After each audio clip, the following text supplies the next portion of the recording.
The inheritance gambit, a web of blood and betrayal. The reading of my husband's will was supposed to be a formality. We had vows, children, a billion-dollar empire. Instead, the lawyer uttered a name that turned my blood to ice. To my beloved partner and true heir is sold Vance, a woman I'd never met.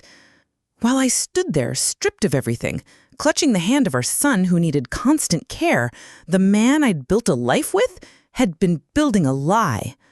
But he made one fatal mistake. He didn't just steal my future. He forgot I knew every single skeleton in his gilded closet. And skeletons, they make excellent weapons. My name is Elara Thorne Vance. Once it meant power, privilege, and partnership. Alistair Vance wasn't just my husband. He was my college sweetheart, the co-architect of Vance Global Industries, VGI, and the father of our twins, Finn and Leela. Finn, our sunshine boy, full of laughter. Leela was our warrior, a rare neurological condition, Stillinger syndrome, diagnosed at age 5, confined to a wheelchair and required round-the-clock specialized care. Alistair adored her, or so I believed. He funded research wings at hospitals, spoke movingly at charity galas. We were the golden couple weathering a storm with grace. VGI was our other child, built from scratch, a tech conglomerate, spanning cutting-edge AI, sustainable energy, and global logistics. I wasn't just the supportive wife, I was COO, the operational backbone, the one who understood the intricate machinery of our empire, while Alistair charmed investors and graced magazine covers. Our lives were a high-wire act of boardrooms, medical appointments, and stolen moments of family joy. I trusted Alistair implicitly, with our company, with our children, with my heart.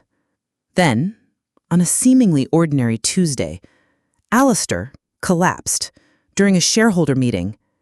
A massive, unexpected stroke. He lingered for 3 agonizing days in a coma before slipping away. The world mourned a visionary. Finn, devastated, retreated inward. Leela, though unable to speak, her eyes reflected a profound confusion and loss. And I was numb, mechanically arranging a state funeral, holding my children close, steeling myself to lead VGI through the storm.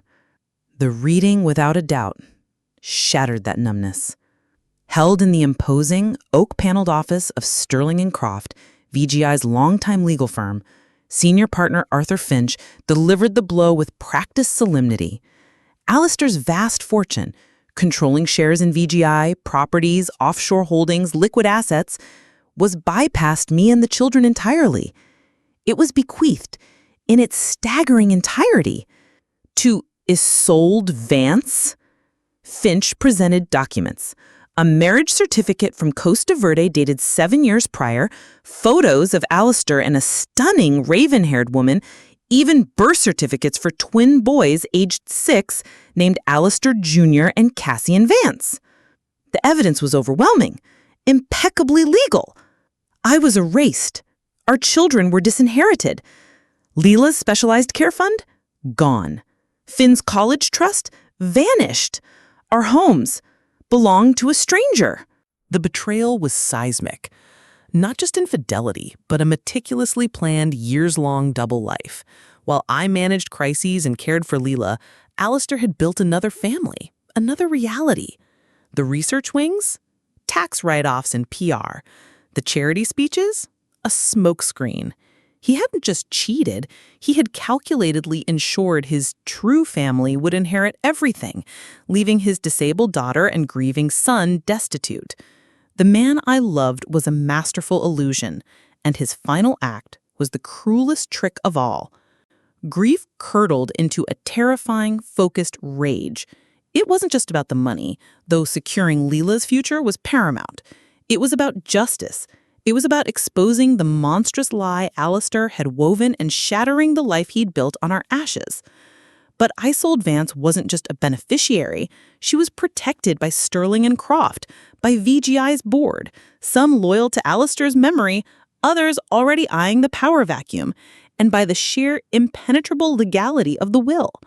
I needed to be smarter, colder, and more patient than Alistair had ever been. Phase 1. Disappearing Act and Deep Recon. Fighting the will openly was futile and would drain resources I didn't have. I needed to vanish from their radar. Using skills honed managing VGI's most sensitive projects, I orchestrated our disappearance. I liquidated hidden assets Alistair never knew about, my grandmother's antique jewelry collection, sold discreetly through a Geneva contact, a small, self-funded tech startup I'd nurtured in secret under a pseudonym. I moved Finn and Leela to a secure, specialized care facility in rural Switzerland under assumed names, funded by untraceable crypto drawn from my startup's exit. To the world, Alara Thorne Vance, broken by grief and financial ruin, had retreated from society, her children fading from public view. The narrative played perfectly into Isolde's hands as she stepped into the VGI spotlight, playing the grieving widow and doting mother to the true heirs. I watched it all online, a ghost in the machine. Learning. Phase 2. Unearthing the rot. Alistair was brilliant, but he wasn't perfect. His double life required complex financial gymnastics and compromised loyalties. I became a digital bloodhound. I knew VGI's systems intimately, its backdoors, its vulnerabilities.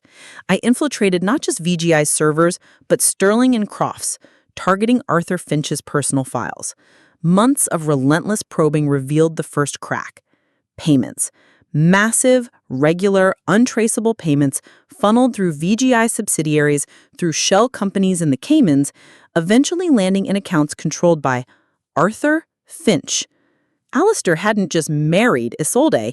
He'd paid Finch to forge the marriage certificate backdated 7 years to create the entire paper trail legitimizing Isolde and her sons. Finch wasn't just the executor. He was the architect of the fraud, motivated by greed dwarfing even his legal fees.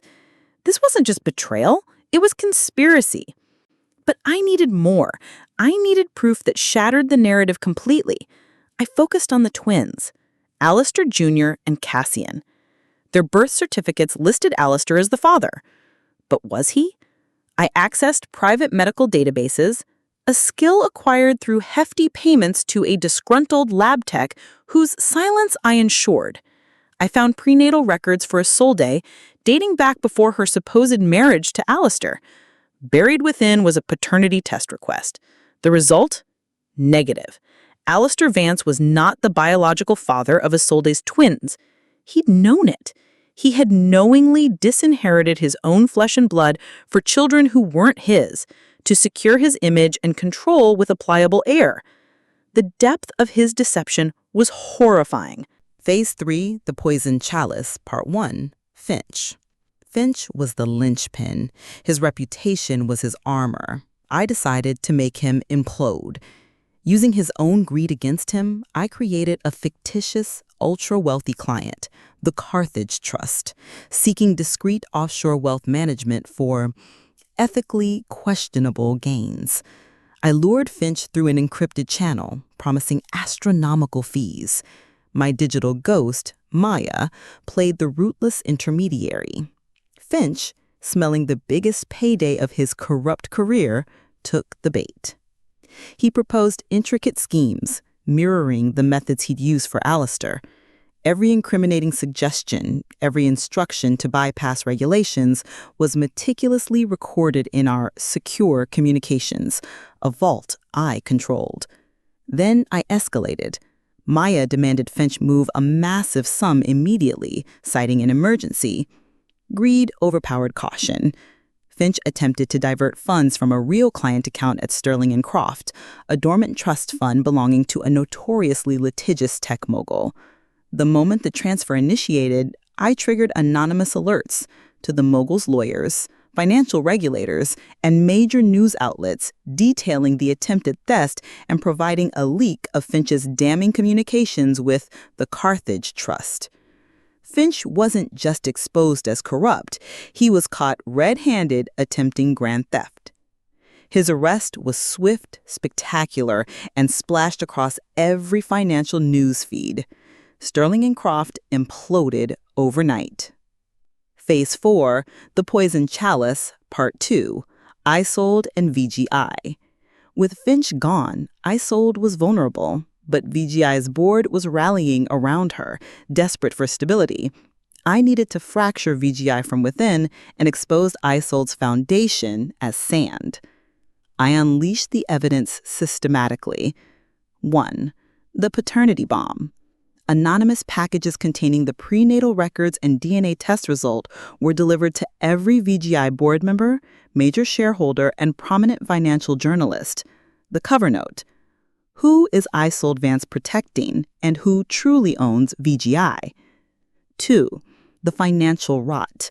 Using access gained during Phase 2, I leaked meticulously compiled evidence of Alistair's decade-long financial malfeasance to sustain his double life. Embezzlement from R&D budgets, fraudulent offshore accounts, inflated contracts awarded to Isolde's consulting shell companies. I timed it to hit as VGI was attempting a crucial bond issuance. The market reacted with savage fury. VGI stock went into free fall. 3. The custody gambit. I resurfaced, not as a supplicant, but as Elira Thorne, mother of Alistair's only biological heirs. Armed with the paternity proof and evidence of Isolde's complicity in the fraud gleaned from Finch's compromised files, showing her awareness of the fake marriage, I petitioned the courts for emergency control of Finn and Lila's rightful inheritance, the VGI shares Alistair had illegally diverted. The media circus was deafening. Isolde, exposed as a fraud and a knowing participant in disinheriting disabled children, became a global pariah. Her attempts to play the victim rang hollow against the tsunami of evidence. Phase 5, the masterstroke, legacy's end. Isolde was crumbling, VGI was teetering, but I needed absolute ruin. I remembered Alistair's true obsession, his legacy. He wanted to be remembered as a titan, a visionary. I would ensure he was remembered as a fraud and a monster. I had one final, devastating piece. Alistair's secret journals. Hidden behind a false wall in his private study, a location only I knew, revealed during a long-ago renovation, I found volumes of handwritten notes. They weren't love letters to Isolde. They were the chillingly clinical calculations of a narcissist. Pages detailed his contempt for Lila's condition, a drain on resources, bad for optics. His resentment towards Finn lacks my drive. His view of me, a competent manager, emotionally exhausting. He wrote of creating the Vance legacy through Isolde's sons, malleable, presentable, and the elaborate steps taken to secure it, including explicit instructions to Finch on forging the marriage. The most chilling entry? Ilara will fight, neutralize her, use the children's dependency. Financial ruin is a powerful silencer. He hadn't just betrayed us, he planned to destroy us completely. I didn't leak the journals. I donated them anonymously to the National Archives with a single stipulation: immediate public access. The raw, ugly truth of Alistair Vance was laid bare for the world to see. The visionary was a vindictive schemer. The devoted father despised his disabled child. The loving husband plotted his wife's destitution. His legacy wasn't just tarnished, it was obliterated.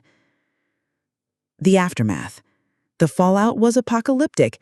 VGI, drowning in scandal, lawsuits, and financial ruin, filed for bankruptcy. Its assets were sold piecemeal. Isolde Vance, stripped of everything, faced multiple fraud investigations and fled the country, a social ghost. Arthur Finch, disbarred and facing decades in prison, tried to bargain, singing like a canary about Alistair's schemes. But his testimony only added nails to the coffin of Alistair's reputation. The courts moved swiftly. Finn and Leela were recognized as Alistair's sole heirs. The frozen assets were released. Lila's care was secured for life. Finn, though scarred, found purpose helping manage the restored estate. I stood outside the Vance mausoleum one gray afternoon, long after the media frenzy died. Finn was a university. Lila was thriving in her Swiss facility, communicating through a new eye-tracking system we'd funded. We had security, comfort, and a future. But the cost? The woman I was, trusting, hopeful, a Lara who loved Alistair, was as dead as he was. I'd become something else, a strategist of ruin, a wielder of shadows. I used every ounce of cunning I learned from Alistair to destroy his creation and his memory. Justice tasted like dust. I placed a single white orchid on the mausoleum steps, not for Alistair, but for the life we'd all lost. The wind picked up, scattering dead leaves. Revenge was complete, a meticulously constructed edifice of collapse. But as I walked away, the silence within me was vast. I had saved my children's future, but the journey had forged me in fire and ice. The inheritance I'd fought for was secure, yet the price was the woman I once was, buried deep beneath layers of calculation and cold fury. Victory, when built on the ashes of betrayal, leaves a hollowness no fortune can fill. The gambit was won, but the cost of the play lingered, a permanent chill in the bones of the victor. The ghost of Alistair's lie may have been exorcised, but the echo of the battle remained, a quiet scar on the soul.